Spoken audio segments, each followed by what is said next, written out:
seems to be waging a war with internet service providers. Yeah, that's right. Okay, Netflix signed a deal with Comcast this week. Comcast were basically blackmailing Netflix by bottlenecking the bandwidth that its subscribers were able to get. So it would cause a slowdown in streaming. It would cause like sometimes interruptions of program where you get that like up to 25% and then just kind of hang there for a bit. Comcast believes that Netflix should pay more because they're using about a third of the streaming traffic at peak periods. Whereas Netflix believes that internet service providers should be on the hook for it because they're already charging their customers more for the greater bandwidth that they're using. So it's kind of like a little double dip happening there where they weren't able to pass the extra expenses on to the customers because everybody got upset about that. So now they're looking at the people that are actually I guess capitalizing on the expanded bandwidth. So who do you think should end up paying for this? Should it be the greedy internet service providers? Do you think it should be the greedy Netflix or the greedy customers who want it for free? Like somebody's got to pay for it anyway at some point, right? Well, I think Comcast should just kind of let Netflix do what it wants to do, like not try and blackmail it or interrupt it or anything. Just kind of let Netflix be Netflix and Comcast be Comcast. Yeah, it seems kind of like a little scummy practice to do that sort of thing, especially with the fact that they're already making money off charging their customers for the extra bandwidth that they're enjoying in order to be able to have Netflix. Yeah. And if they start creating that extra fee, what ends up happening though is the only people that are going to be able to play that game are the bigger companies who already have money, and it's going to anybody that's new that's trying to get off the ground with anything is not going to be able to play in the game, and that doesn't seem fair with the way the internet is set up. The Game Developers Conference this week was in San Francisco.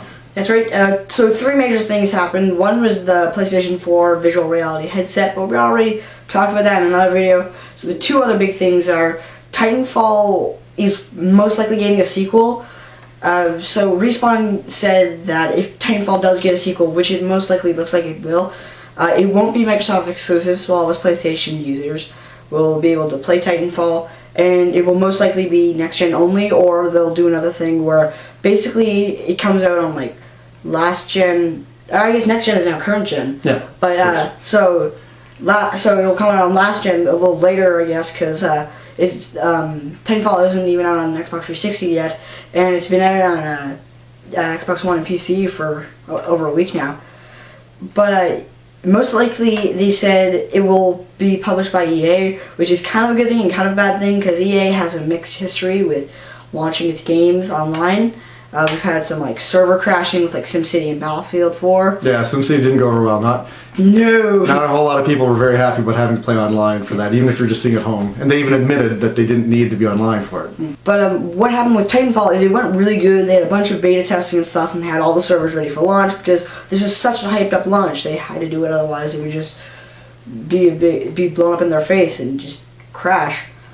Sorry, but just getting back to the headset for a moment. How do you think the virtual reality headset would end up going over with a game like Titanfall? Do you think that would make it better? Or? That would be... I think virtual reality is better for things that look pretty and are first person. Mm-hmm. So things like Killzone, I know I would really want the headset for because I loved Killzone Shadowfall. There's some just magnificent moments in it that would be so much better if it was just like that's only what you're seeing. You just look around in it. And things like Titanfall 2, just getting fully engaged in that battle and being like, feeling like you're actually inside the Titan, that would be awesome. And the other news piece is that there's going to be 2 new Assassin's Creed games. They announced the first one, Assassin's Creed Unity, and this is going to be for current gen, so PS4, Xbox One, and PC. So Assassin's Creed Unity, and then the next one is codenamed Comet, and it's going to be coming out for last gen, so Xbox 360 and PS3. It might be on PC, but that's not really confirmed or anything yet. And there's been no news on the Wii U version of either of these. So obviously, the last gen game wouldn't be coming on Wii U, but they haven't actually stated about the current gen games on Wii U either. Microsoft and Google are taking opposite stances when it comes to emails. Yeah, Google this week came out and announced that they're tightening up the encryption to make sure that nobody can get into any of your Gmail accounts to protect your privacy. I don't know how really they can do that because we've heard that everything's supposed to be safe on the internet because encryption is so difficult. But as we've seen with the NSA, obviously that's not exactly what goes on there. Now, I figured that was just a kind of play that you would make to garner more confidence in Gmail. Yeah, even more of kind of a defense. Yeah, like to make sure that people trust. Oh, because people are probably a little leery right now of having anything in email or text messages or whatever. Because you could come out and say like, hey, everything you text is gonna just like come up on Twitter, and there's gonna be a big account just for reading people's text messages. But no, they're kind of not doing that at all. Securing it. Oh, yeah, so it was great that they came out and said that, but I wasn't sure if that was just a marketing thing. And then what struck me as odd is like a day and a half later, I ended up reading that Microsoft had announced that they don't have a problem with going through your email, through Hotmail or Outlook or whatever, and said that they should have the right to do that because, and they cited an incident where they went through somebody that had gone through some of his emails who was trying to basically distribute software that had been that they didn't own, and this was going to be on a mass level, and they were able to shut that down. And they said, and that's just the tip of the iceberg. There's also things where people are doing things illegal, which to me that should be governed by what goes on with the police and all that. If they have to like seek like warrants in order to see that stuff, not Microsoft themselves going in. So I just found it really interesting that Microsoft believed that no, we have the right to go through your emails, like and all this.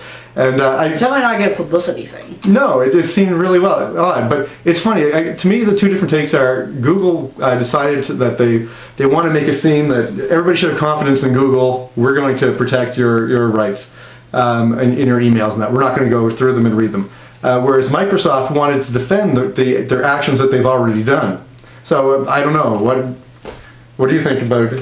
What would you rather be with? The one that's admitting that they're going through your email, or the one that says that there's no chance of it, when really you know that there's going to be a chance of it? Well, at least they're being honest. Like, you can see a thing where you can say, like, this is, like, the best thing ever. Like, this is the best computer ever. There's never ever going to be a virus. It's never going to be slow.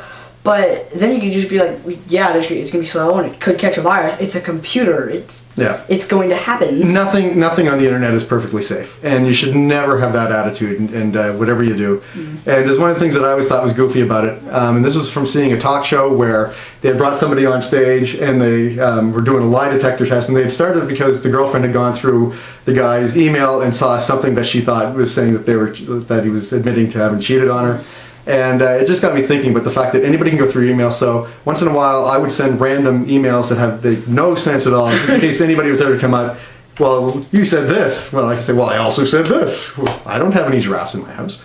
And but if I sent out an email, like it's almost like a defense that anything I say could be crazy. Remember that week when the sky was brown? Oh, exactly. I know, right? It fell all over my eyes that were rolling on the ground. Sales over the last little bit for Xbox One seems to have been catching up to PlayStation 4, at least in head-to-head for the month. Yeah, so with the month, yeah.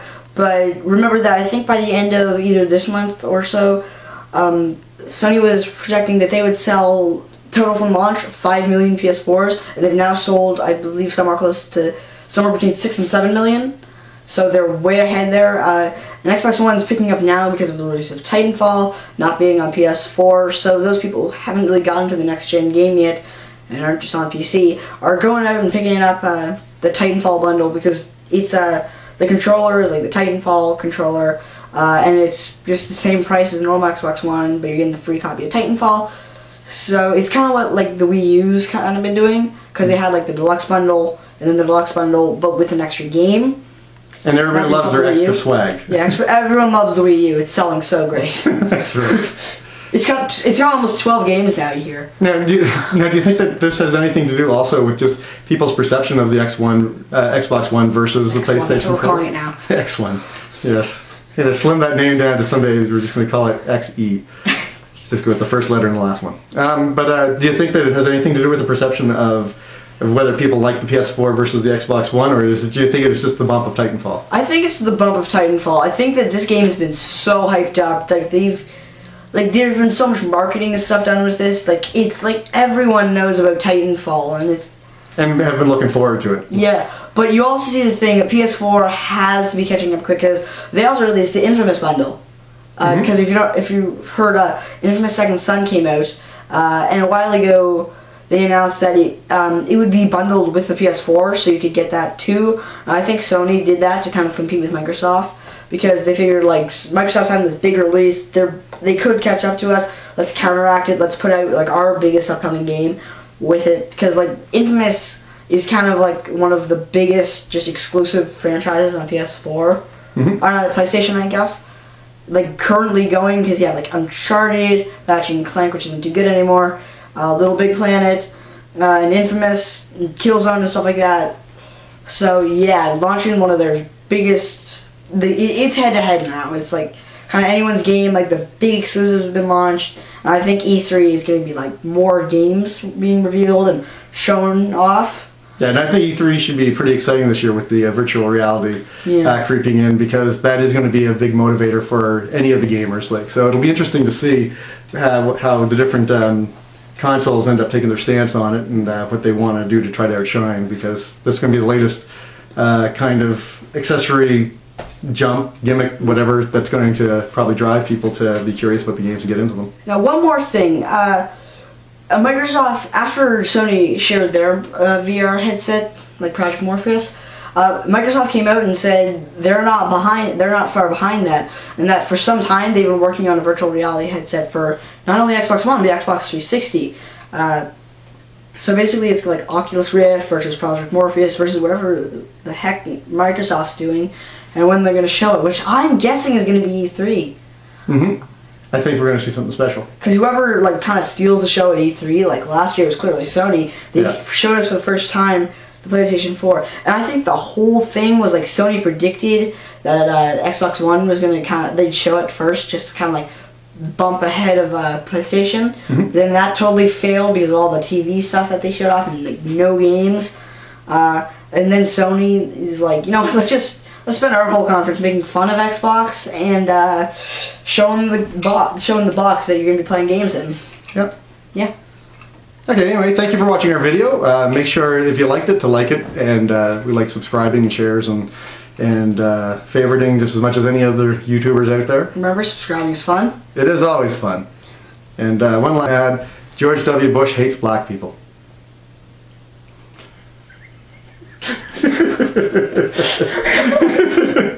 Oh my God.